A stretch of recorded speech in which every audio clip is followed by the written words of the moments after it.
7 जन्मों तक साथ देने की कसम खाने वाली पत्नी ही पति का काल बन गई। इसके बाद पुलिस और घर वालों को गुमराह करने के लिए लूट की झूठी कहानी भी सुना दी। पुलिस ने पत्नी से जब कड़ाई से पूछताछ की तो मामला खुलकर सामने आया। जब सच्चाई सामने आई तब सब हैरान हो गए। प्रेमी के साथ में भागकर शादी करने के लिए पत्नी ने पति की हत्या करवा दी। एक रिपोर्ट आपको दिखाते हैं।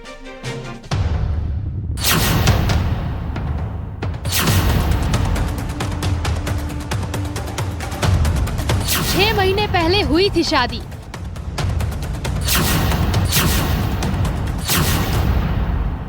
प्रेमी के लिए करा दी पति की हत्या। शार्प शूटर हायर, पति पर फायर। फिर बनाई लूट की झूठी कहानी।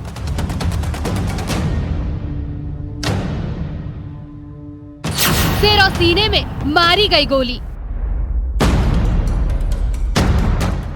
मेरठ में प्रेमी के चक्कर में पत्नी ने अपने पति की हत्या करा दी। वारदात के लिए प्रेमी के साथ मिलकर शार्प शूटर हायर किए। इसके बाद पुलिस और परिवार को गुमराह करने के लिए लूट की झूठी कहानी गढ़ी। हालांकि संदेह होने पर पुलिस ने जब कॉल डिटेल खंगाली तो पूरा मामला खुल गया। अभी 6 महीने पहले ही दोनों की शादी हुई थी। ससुराल आने के बाद भी लड़की अपने प्रेमी से बात करती थी।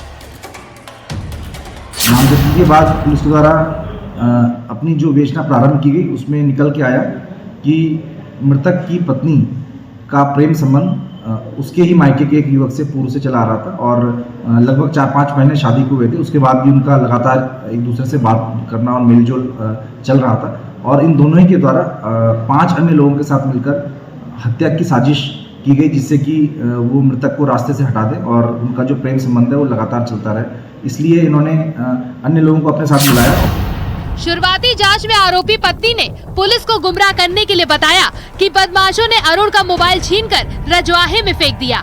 इसके बाद उसका पर्स लेकर आभूषण छीनने शुरू किए तो अरुण ने विरोध किया।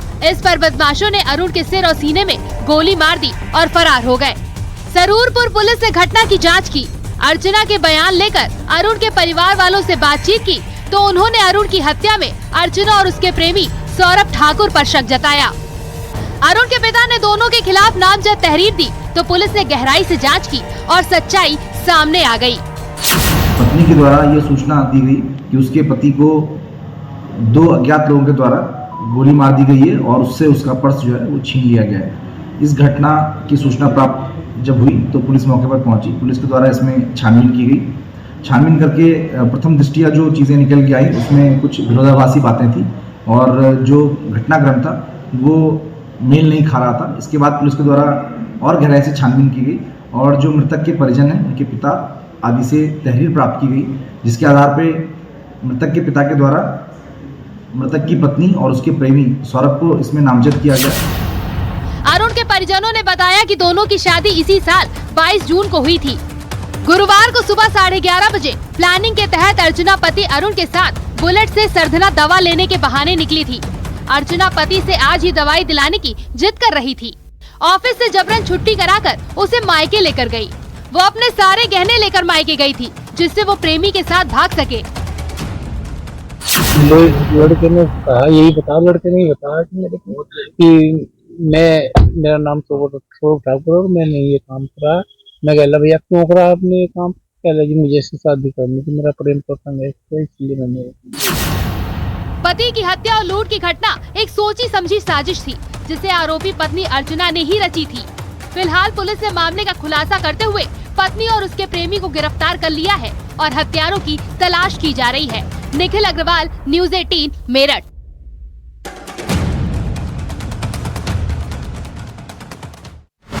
के परिजनों को फोन कर उनके बारे में जानकारी देने के एवज में पैसे ठगा करता था। गिरफ्तार किए गए आरोपी का नाम श्याम सुंदर चौहान है और आपको बता दें कि दिल्ली के बुराड़ी थाने में मामला दर्ज किया गया था। जसपात दिल्ली पुलिस खोज करते हुए उस व्यक्ति की तलाश में यूपी के मऊ जनपद पहुंची, जहां पर युवक पुलिस की गिरफ्त में आया तो पता चला कि उसने करीब 904 लोगों से करोड़ों रुपए की ठगी की है। पुलिस अधीक्षक ने बताया कि मऊ जिले के रहने वाले श्याम सुंदर नामक एक युवक ने 904 लोगों से लगभग 46 करोड़ रुपए से ज्यादा की ठगी की है। फिलहाल आरोपी को गिरफ्तार कर लिया गया है। अपने मिसिंग बच्चों का डेटा ऑनलाइन डाल दे रहे थे फेसबुक इत्यादि पे या कहीं पे, उस डेटा का मिसयूज़ करते हुए वो उन लोगों को कॉल करके और उनसे कुछ पैसे उन बच्चों को ढूंढने के नाम पे मांगा करता था। बुराड़ी जो दिल्ली में है वहाँ से इस प्रकार की एक कंप्लेंट आई थी। फिर जब इस कंप्लेंट को दिल्ली पुलिस ने पूरा इन्वेस्टिगेट किया तो ये पाया गया कि यहाँ का एक लड़का रहने वाला श्याम सुंदर चौहान वो पकड़ा गया था। इस सबसे हमको ये सीख मिलती है कि कोई भी डेटा ऑनलाइन हम लोगों को बहुत ही सावधानी से डालना चाहिए। और खबर कानपुर से है, जहां पर युवक की हत्या का खुलासा किया गया है। शारीरिक शोषण से नाराज युवक ने हत्या की थी। शराब पीने के बाद भी मृतक ने शारीरिक शोषण किया था। सीसीटीवी फुटेज के आधार पर आरोपी की पहचान की गई। बर्रा थाना क्षेत्र का यह पूरा मामला, पुलिस ने आरोपी को गिरफ्तार कर लिया है।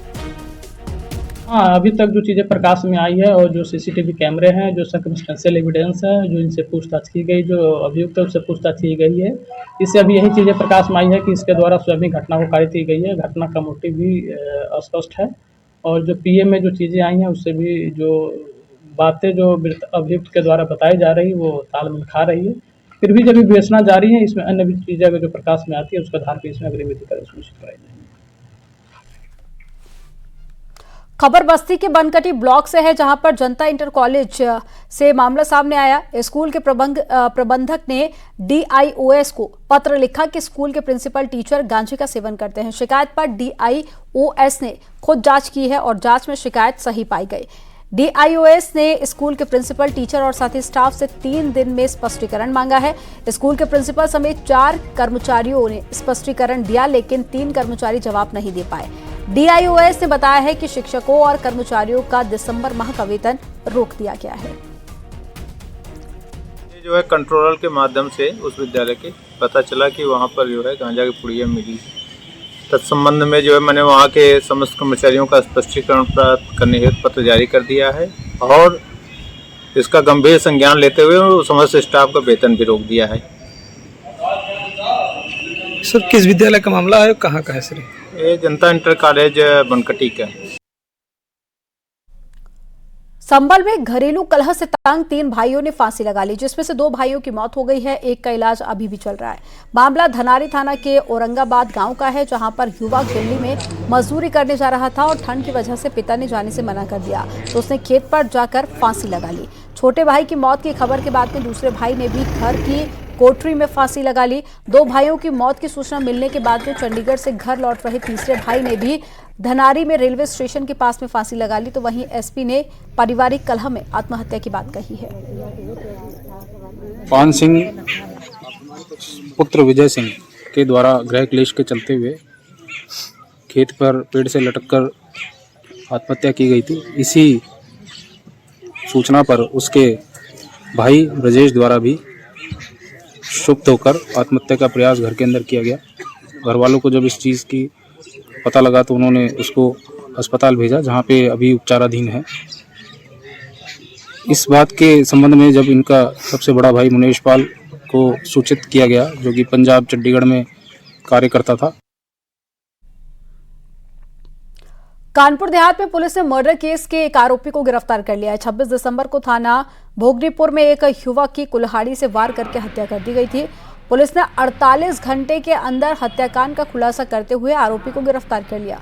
पूछताछ के दौरान में उसने पुलिस को बताया कि रोज रोज की गालियों से तंग आकर उसने इस वारदात को अंजाम दिया। उसने आरोप लगाया कि विनोद रोज शराब पीकर गालियां देता रहता था और मना करने पर नहीं मानता था। इसी से गुस्से में आकर उसने कुल्हाड़ी से वार कर दिया, जिससे उसकी मौत हो गई। अधीक्षक महोदय, कानपुर देहात के निर्देशन एवं मार्गदर्शन में अपराधियों के रोकथाम एवं अपराधियों के धरपकड़ हेतु चलाए जा रहे अभियान के अंतर्गत थाना भोगनीपुर जनपद कानपुर देहात में पंजीकृत अपराध संख्या 403/23 के हत्यारोपित नाम ब्रिजभान उर्फ हीरालाल उर्फ विजेंद्र पुत्र मोहर सिंह निवासी बच्चापुर थाना भोगनीपुर कानपुर देहात को छतेनीपुर से मुखबिर खास की सूचना से गिरफ्तार कर लिया गया है तथा थाना हाजा पर नियमानुसार आवश्यक कार्रवाई कराने के उपरांत उसे जिला न्यायालय कानपुर देहात प्रस्तुत किया गया, जहां से उसे न्यायिक हिरासत में जिला कारागार कानपुर देहात भेज दिया गया है। 20 हमीरपुर में पुलिस ने नायब तहसीलदार के धर्म परिवर्तन के आरोप में 3 मौलानाओं को गिरफ्तार कर लिया है। एफआईआर में 5 नामजद और साथ ही 3 मौलानाओं की गिरफ्तारी हुई है। माना जा रहा है कि पुलिस अब जल्द ही नायब तहसीलदार की मुस्लिम महिला मित्र को भी गिरफ्तार करेगी। इस बीच प्रशासन ने नायब तहसीलदार के खिलाफ जांच रिपोर्ट शासन को भेज दी है। फिलहाल नायब तहसीलदार को मोहदा तहसील से हटाकर कलेक्ट्रेट से अटैच किया गया है। आरोप के मुताबिक नायब तहसीलदार ने पहली पत्नी के जीवित रहने के बावजूद भी मुस्लिम महिला से निकाह किया है।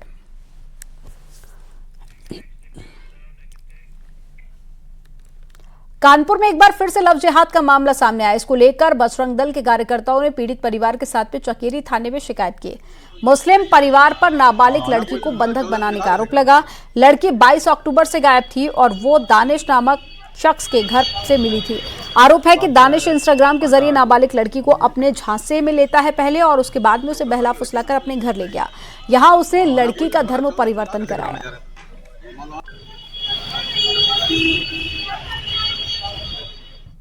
पेट्रोल डीजल की कीमत को लेकर केंद्रीय मंत्री हरदीप पुरी का बयान सामने आया और साथ ही पेट्रोल डीजल की कीमत कम करने की खबर का खंडन किया है।